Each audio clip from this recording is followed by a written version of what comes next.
And while we're making any decisions with the data set, so we first see from where we got this data set.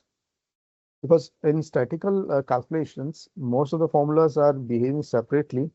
Uh, once they have been they have been working with a different type of data set. Like this, if you are working with the population-based data set, we may have different calculation to get followed. Where in the case of sample, we have different formulas to get followed, calculating the same outcome, like in standard deviation per se, because we'll be learning standard deviation in subsequent slides. So in population case, we have separate formula, and sample case, we have separate formula. So we should understand what is sample and what is population. So in a broader concept, we will say the population is what is a larger set of data from where we get a sample out values in sample data set. Example person, suppose in an organization of 10,000 employees, and HR is doing some employee satisfaction survey questionnaires. So after collecting this data set for 10,000 employees, HR give this complete 10,000 to the BI person, business analytics person, and business analytics person doing some statistical correlation on the same. So we say that the BI person is working on population of data set. Whereas if HR say that rather than giving my this 10,000 values or 10,000 records, if they say that we'll only give you 2,000, select your required data sets.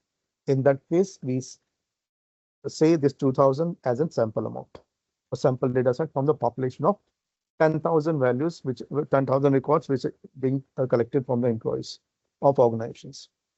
It's a representation of population only. But this sampling technique is important, which we have to make sure that we consider this activity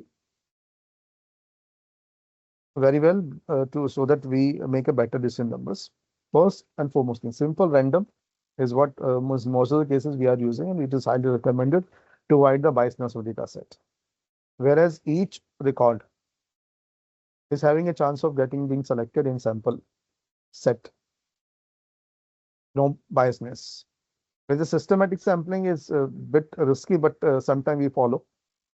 Where you say that we every kth value, like in a collection of 10,000 employees, I'd say every 10th employee should get selected as a sample. It's an option available with us. Stratified is again an option available where we can get a selection of a sample after division of subgrouping. Let's take an example of 10,000 employees only. In an organization, we may have different departments like HR, finance, and subsequently other departments are also there as a group. So we do what? We divide this 10,000 into different departments, and from department, we do some random samplings from there.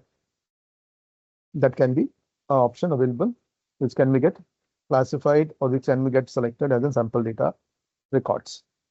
In cluster sampling, we do again, we are not saying that we are dividing department wise, but we do some clustering. This random clustering, or you can say group clustering, can be done, and we get a selection of this cluster randomly.